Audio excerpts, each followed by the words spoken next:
Functioning क्या होती है, नेफ्रॉन की फंक्शनिंग ना बेटा 3 पार्ट में होती है। कितने पार्ट में होती है? 3 पार्ट में होती है, समझना, 3 पार्ट।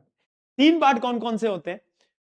याद कैसे करेंगे हम? याद ऐसे करेंगे कि देखो, सबसे पहले ना वो जो मेरा ब्लड था ना, ब्लड वो आया नेफ्रॉन के अंदर। अब सबसे पहले आएगा तो ब्लड ने बोला स्वागत नहीं करोगे हमारा, स्वागत नहीं करोगे हमारा। तो जो अंदर नेफ्रॉन के अंदर ना, नेफ्रॉन ने क्या करा, एक कैप्सूल खिला दी उसको, और उसका नाम है बोमन कैप्सूल। तो सबसे पहले ब्लड आता है बोमन कैप्सूल में। बोमन कैप्सूल में क्या होता है, एक टर्म होती है ग्लोमेरुलर फिल्ट्रेशन। तो स्टेप नंबर 1 क्या होता है, यहां पे लिखा है क्या, हाँ, अल्ट्रा फिल्ट्रेशन या फिर ग्लोमेरुलर फिल्ट्रेशन, ये होता है स्टेप नंबर 1।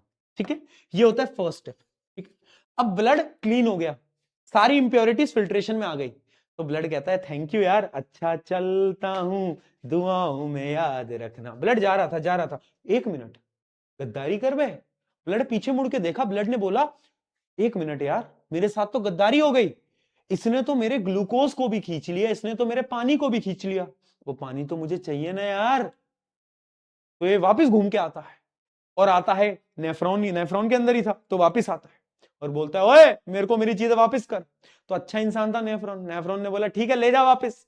तो सेकंड स्टेप होता है सेलेक्टिव रीअब्जॉर्प्शन, यहां पर जो अच्छी अच्छी चीजें हैं वो ब्लड को वापस मिल जाती हैं। ठीक है, सेलेक्टिव रीअब्जॉर्प्शन। ठीक, फिर उसके बाद ब्लड कहता है अच्छा अब चलता हूं, दुआओं में याद रखना, और ब्लड चला जाता है।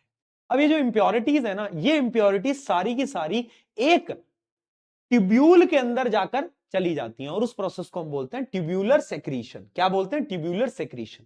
और इन 3 स्टेप्स के अंदर यूरिन बन जाता है, और वो यूरिन फिर यूरेटर से यूरिनरी ब्लैडर में, यूरिनरी ब्लैडर से यूरेथ्रा के थ्रू बाहर आप निकाल देते हो। ठीक है।